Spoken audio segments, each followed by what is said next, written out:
All right, hi guys.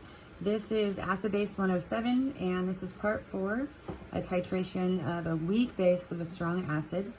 This is our last example, so last set of notes here on 107. The titration of a weak base with a strong acid has a typical pH graph that's going to look like this.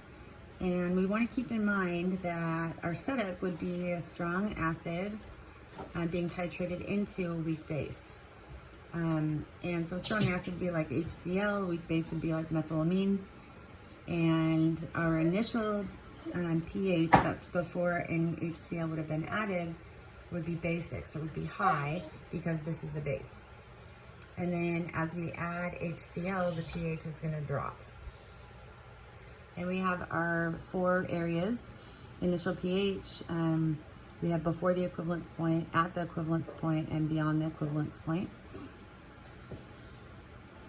And then this is just a sketch of our setup. Keep in mind that we're looking at the pH of this solution as we add HCl. Okay, so our question reads this. A 0.02 molar solution of methylamine has a volume of 150 milliliters and is titrated with 0.0200 molar HCl. And you're asked to calculate the pH at each of the following points in the titration. And we're also given the Kb for methylamine is 4.4 times 10 to the minus 4. Okay, so if there have been no milliliters of HCl added, then the only thing that's going to affect the pH of the solution is the presence of the methylamine and its concentration. So we're going to have the formula for methylamine, CH3NH2, and that's going to be aqueous, and it would interact with liquid water in an equilibrium, and it would produce CH3NH3 plus. This is a protonated form of this, so I just added a hydrogen on here, and that hydrogen came from the water. So that's going to produce hydroxide.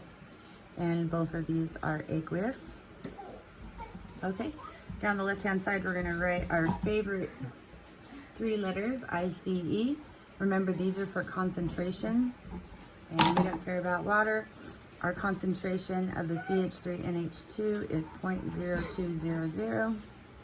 We don't have either of these, so those are both going to start at 0. And then we'll lose X, gain X, 0.0200 minus X, X, and X, all right? And our next step is to estimate X out because the Kb is small. So what we're gonna end up with is the concentration of the hydroxide times the concentration of the protonated methylamine divided by the initial concentration of the methylamine. So we'll have X squared over 0.0200 is equal to the Kb, which is 4.4 times 10 to the minus 4. So that's going to allow us to solve for the hydroxide concentration.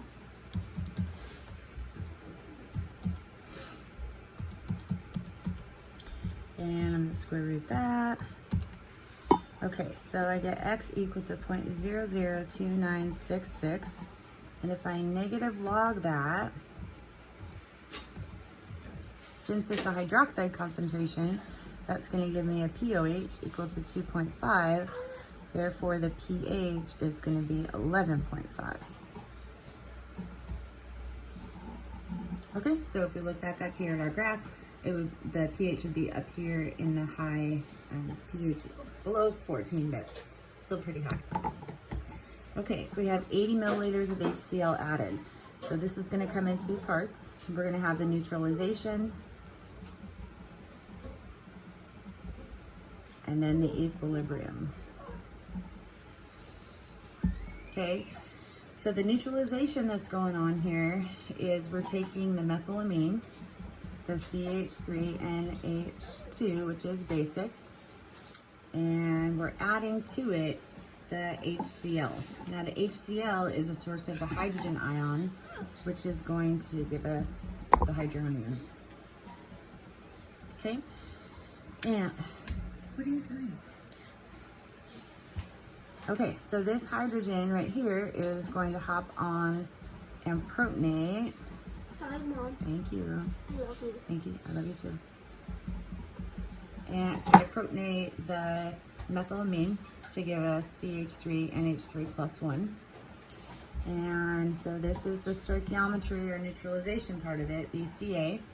So we want to remember that we're working with moles here. So we do molarity times liters to get to moles. All right, so for the CH3 and H2, our molarity is 0.02 and our liters are 150 milliliters. So we'll go 0.02 times 0.150 and we get 0.003 moles here. Can I dump this Diet Coke? No. At 80 milliliters. Can I have some? No. I'm just trying. No. Okay, so the molarity times liters for the acid is going to be 0.020 times 80 milliliters, which is the HCl. So 0.0200 times 0.08, and we get 0.0016. These guys are going to start at 0, and water we don't care about. And so you're going to subtract the smaller of the two. And that's going to give you 0 here. This is going to gain 0.0016. So this is going to be 0.0016. And this is 0.0014. Now, what we have is a solution in which we have a weak base and its conjugate weak acid. And next week I'll talk to you about the Henderson-Hasselbalch equation, which will shorten this whole process, down a little bit. But for now, we're going to take this information and we're going to do an equilibrium. But first, we have to change it into molarities. So we started with 150 milliliters of the methylamine, and we added 80 milliliters of the HCl. So we have 150 plus 80. That's 230. So we're going to divide by 0.230 on both of these to get to concentration. And so we get 0.0061 here. And we get 0.00696 there. We should say 0.8 there. Okay, so we have concentrations of each of these.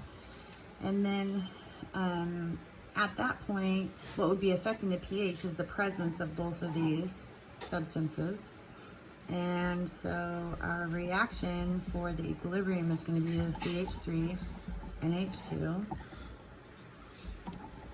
I love you, Mom. Love you too, babe. Plus water in equilibrium with CH3 and H3 Sorry, Mom. plus the hydroxide. I love you. I love you. Okay, so this is acting as a base. It's producing a conjugate conjugate acid. Okay, so we're going to ice this guy. And our concentration of this comes from over here. This is going to be 0.00608. We don't care about water. And this concentration is 0.00696. And that guy is 0. Okay, so we have a hole here, which means we're going to lose some of this, and we're going to gain some of this, and gain this. 0.00608 minus X. 0.00696 minus X and X. Okay, our job here is to simplify everything, so we're going to estimate X out. So what we're going to end up with is these guys, and we'll have 0.00696 times X over 0.00608. That's going to be equal to our KB, which is 4.4 times 10 to the minus 4. And I'll write that in. So I'm going to solve for X, which is going to give me the concentration of the hydroxide. So we'll do 4.4 second E negative 4 times 0.00608 divided by 0.00696. All right, so we end up with X equal to 3.8 times 10 to the minus 4 molar, and that's the hydroxide concentration. So if I negative log that, it's going to give me a POH. I'll come over here. So my POH is equal to 3.4, therefore my pH is 10.6, right? Yes. Okay, does that make sense with where we started? We started at a pH 11.5, we added a little bit of acid, and our pH ends up at 10.6. Okay? Bagels. Nice. You can have that. Okay, so I'm gonna stop that here, this video here, and then I'll do these last two in part B. Thanks.